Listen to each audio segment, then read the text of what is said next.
Bienvenidos a la serie La Tierra Prometida.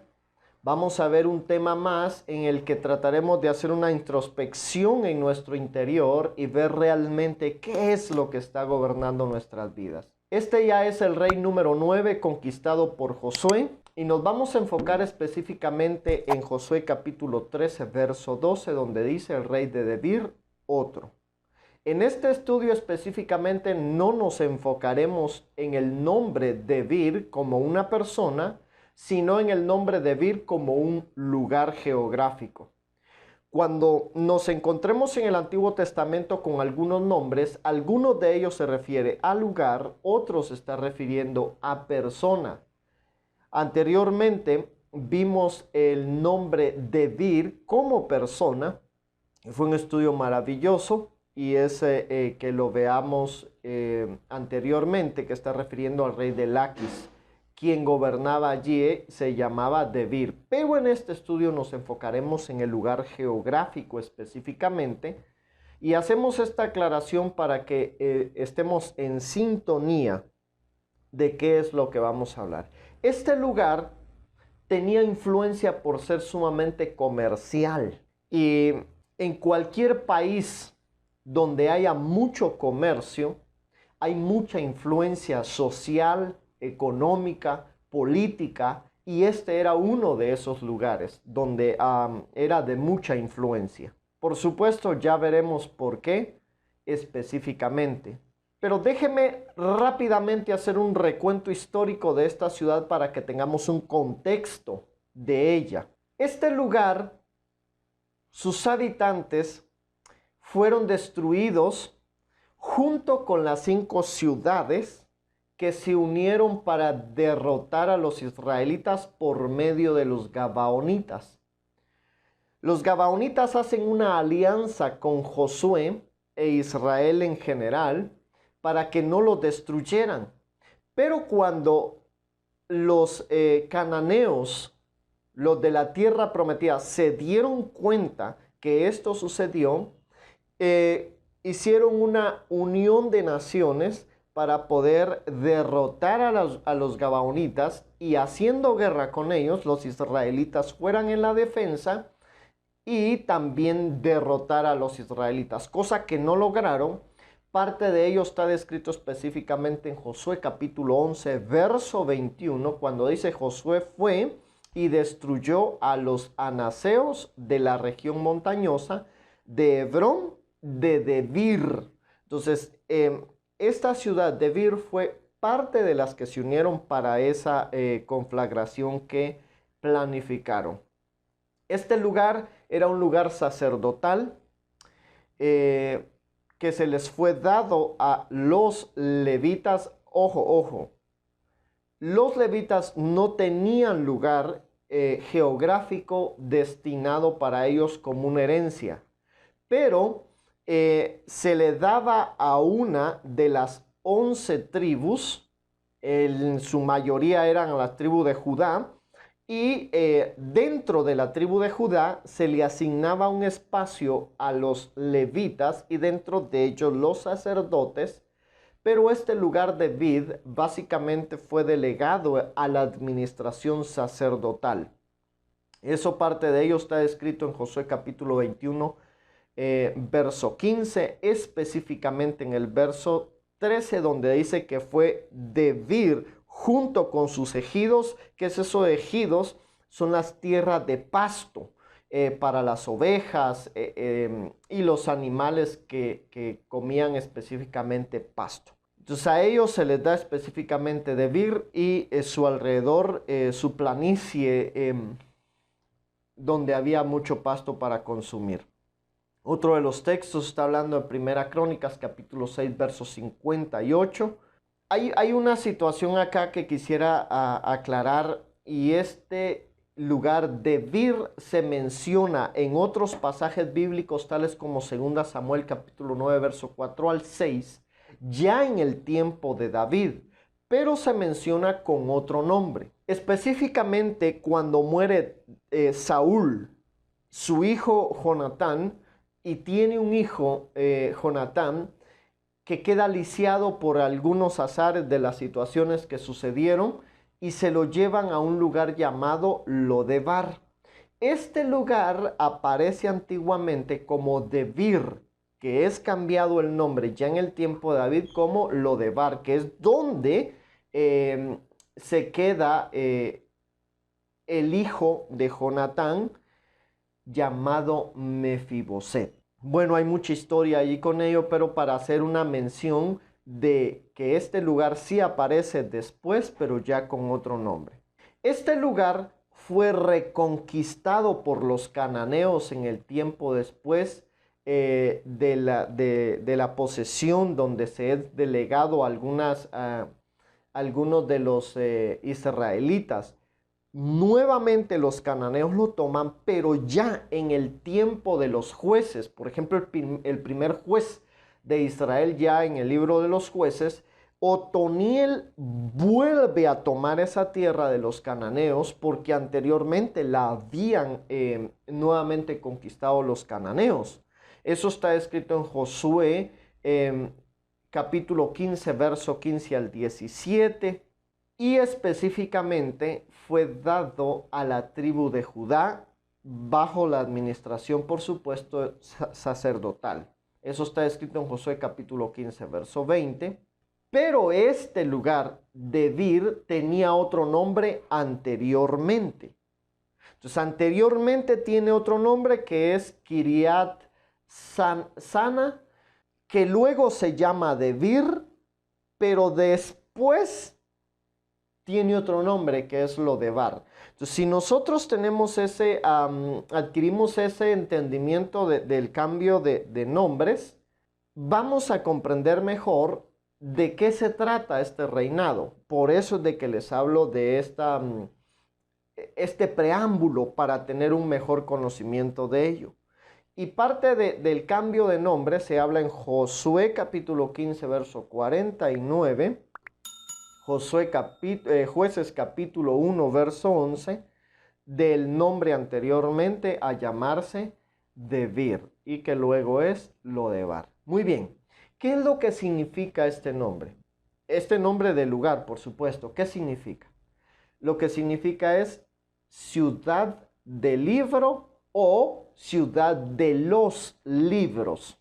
Realmente la razón por la que tiene este nombre no lo describe la escritura bíblica. No lo describe, pero pueda referirse a que la gente de Debir era sumamente docta o bien preparada, con grados de escolaridad altos.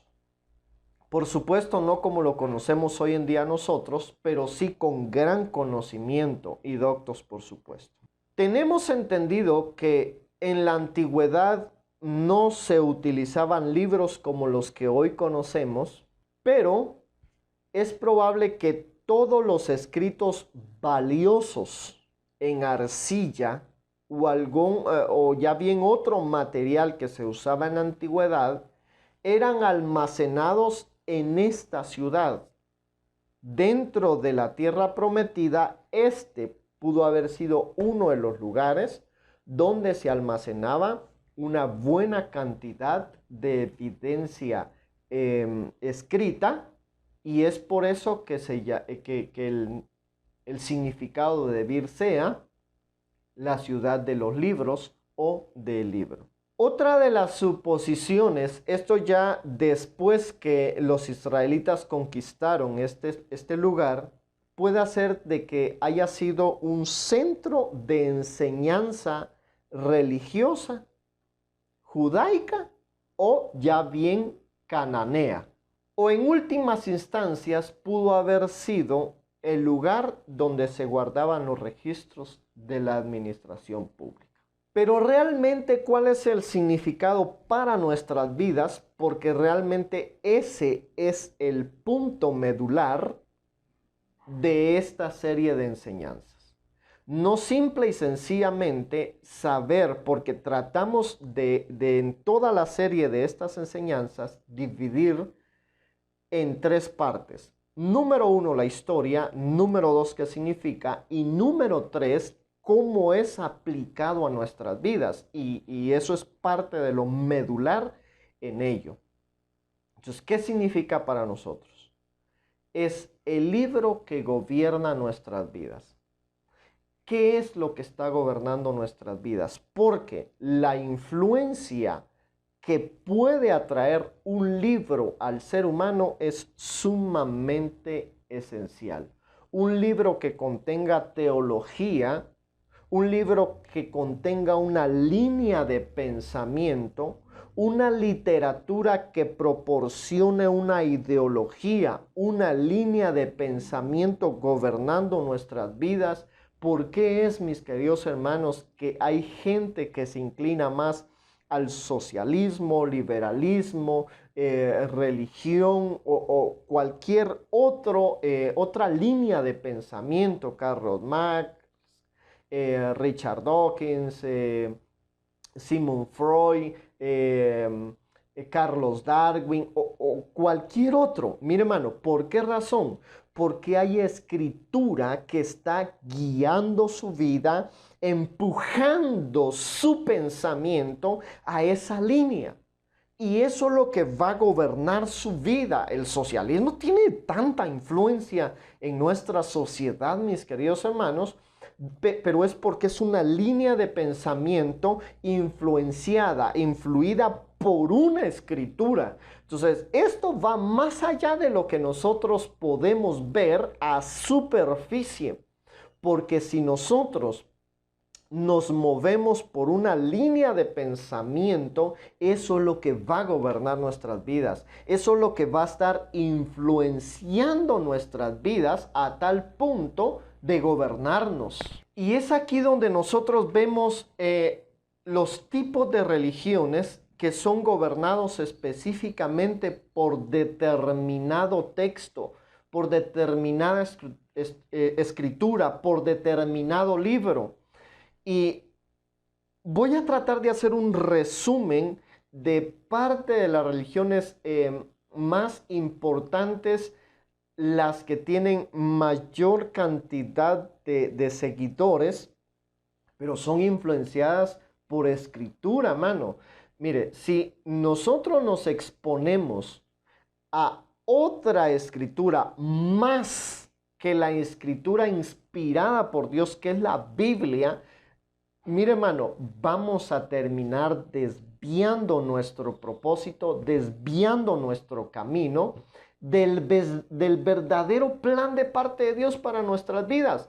Y yo soy un patriota de leer libros, de leer cualquier escritura, de leer novelas, de leer. Mire, puede usted leer escuche, casi cualquier escritura, pero no podemos perder de vista el libro principal, que es la escritura bíblica.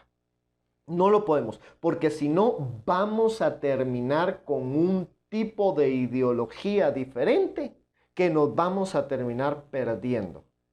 Y esto es tan trascendental y antes de iniciar con las diferentes religiones, déjeme remarcar algo. Martín Lutero en el año 1517 fue influenciado, aunque él estudiaba aparentemente la Biblia, la Escritura, hasta en el tiempo de la Reforma. Él se da cuenta que Romanos dice que la justificación específicamente era por fe en Jesucristo. Cuando él se da cuenta de eso, empieza una revolución y lo que hasta el día de hoy conocemos nosotros como la Reforma Protestante, que ha revolucionado hasta nuestro tiempo y nuestras vidas. Por eso que él se dio cuenta. Pero ¿cómo fue que se dio cuenta? Estudiando la Biblia. Pero ¿qué hubiese pasado si hubiese estado estudiando otro tipo de literatura? No se da cuenta de lo que ahí estaba escrito. Eso tiene tanto peso. ¿Qué es lo que nosotros estamos leyendo? ¿Qué es lo que nosotros estamos estudiando? No quiere decir que no vaya a sacar una carrera de filosofía, antropología o lo que usted quiera, mis queridos hermanos, pero no perdamos no perdamos el punto principal que es la escritura bíblica, la Biblia. Una de las religiones que tiene peso es el hinduismo. Aparentemente es el más antiguo del mundo y su significado es río.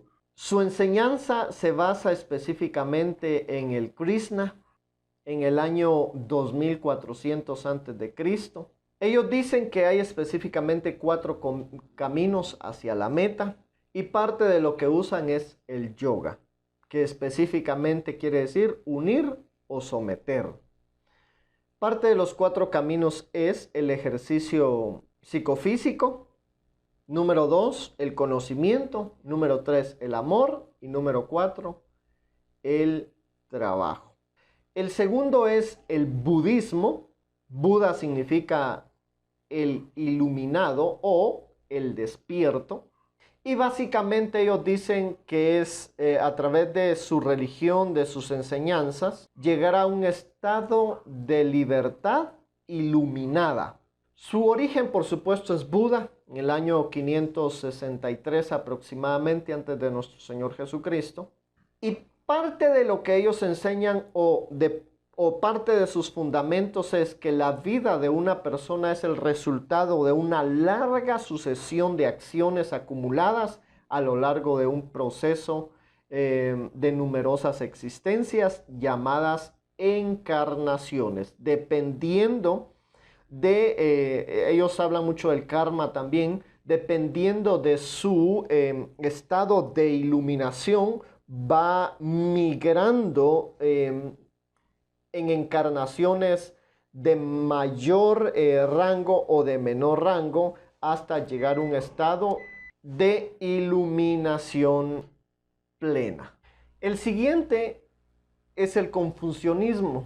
El Confucio tiene sus inicios en el año 551 a.C. aproximadamente y enseña sus fundamentos en las enseñanzas del maestro Lord Lanto, quien dicen que irradia su conocimiento a través de sus discípulos. Parte de lo que él enseña y de donde están sus fundamentos ideológicos es que para que un país funcione correctamente, la base está en la sociedad. Otro es el zoroastrismo.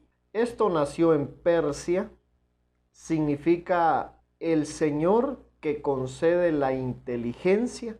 Aunque tiene su influencia, no es excesiva como otros. El judaísmo, quien tiene sus fundamentos en la Torá y el Talmud, en él se encuentra específicamente la historia del pueblo judío, la deportación a Babilonia y la esclavitud de sus habitantes en diversos reinados. Esto pasó primeramente por la tradición oral y luego por la escrita. Parte de lo que hoy tenemos en el Antiguo Testamento como la ley, la historia y los profetas. Luego está el Corán en el Islam. Este es su libro sagrado, fundamental, que orienta sus vidas y se dice que es el que contiene la revelación del único Dios brindada específicamente al profeta Mahoma. Pero ellos hacen una aclaración y ellos dicen, el profeta no es su autor, no es más que objeto o destinatario de esta revelación, cuyo autor es el único Dios uno. El Corán contiene ilustraciones litúrgicas y legales e incluso hasta sociales para la vida en comunidad, y se dice que se mueven 5 pilares específicamente: la profesión de fe en Alá y por supuesto en Mahoma, porque no lo dejan atrás. Número 2, en la oración, que se hace 5 veces al día con dirección a la Meca o a la mezquita, que es la que se conoce como la mezquita de Omar, por supuesto. Número 3, la limosna. Número 4, el ayuno. Y número 5, la peregrinación a la Meca a cierto tiempo determinado. El siguiente es el mormonismo. Se basa específicamente en el libro de Mormón, que es su libro sagrado, su escritura sagrada, que está escrita en palabras del profeta Joseph Smith. Un personaje llamado Moroni le mostró dónde estaban los antiguos escritos en tablas de oro, el Urim y el Tumim. De ahí sale este libro del Mormón, en el cual se basa los fundamentos de esta religión.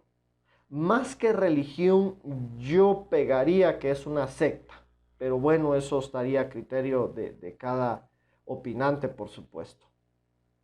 Luego siguen los testigos de Jehová, que parte de sus enseñanzas la basan en su revista Atalaya y en una versión bíblica modificada, que hay que tener mucho cuidado a la hora de leerlo, porque la traducción la basan o la mueven de acorde a su ideología.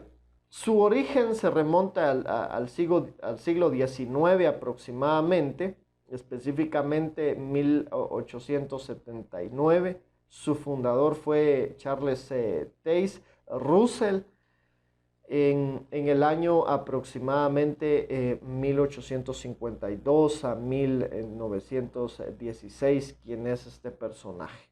La traducción propia del Nuevo Mundo es la versión bíblica. Entonces, aunque es bonita la traducción, hay algunos pasajes de ellos que los agarran y los tergiversan bastante. Entonces, sí es bueno usarla para cotejar algunos textos bíblicos, pero no para uso diario. No es muy aconsejable la traducción del Nuevo Mundo. Luego tenemos la Biblia en el cristianismo, que es nuestro fundamento de fe, de nuestra creencia, de nuestra doctrina, en el cual tendríamos que recostar toda nuestra creencia y no en cualquier otro libro. La Biblia tiene un profundo valor cultural, histórico, literario, ya que es un libro de fe. Contiene un mensaje que ilumina y da sentido pleno a la vida e historia del ser humano.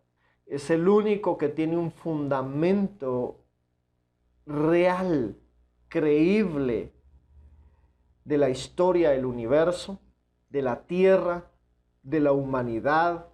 Tiene prácticamente cualquier tema que podamos abordar, científico, matemático, sociológico, ideológico, etc. La Biblia se considera un libro inspirado específicamente por Dios. En ella se encuentra expresada la voluntad de Dios y su plan de salvación para cada uno de los seres humanos, ya que menciona específicamente a partir de la caída del ser humano, Génesis 3, una redención para el ser humano en el mismo Génesis capítulo 3, verso 15, con la enviada del Mesías prometido, quien murió en la cruz del Calvario. Por supuesto, la Biblia duró un largo periodo de tiempo para poder hacer su recopilación, principalmente de forma oral, luego enseñanzas que fueron puestas por escrito. La traducción de la Biblia fue durante bastante tiempo. Todo fue un proceso para tener la colección que hoy en día podemos disfrutarla, específicamente con 66 libros. Y de una forma precisa, compaginándose dentro de los 66 libros para el beneficio de cada uno de nosotros como creyentes. Le agregaron algunas traducciones, algunos libros extras de los que nosotros conocemos como libros apócrifos, libros que tienen un contenido histórico muy nutritivo para nosotros, pero más sin embargo creemos que simple y sencillamente son eso, libros apócrifos que no tienen una validez dentro del canon bíblico.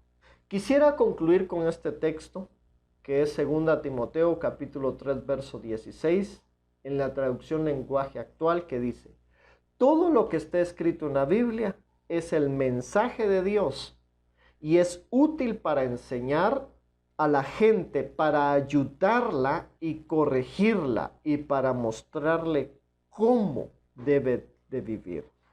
La interrogante que quisiera dejar en su corazón es: ¿qué ideología, qué escrito es el que rige su vida? Porque de esto es lo que nos está hablando este reinado de David. Nos vemos hasta la próxima. Bendiciones.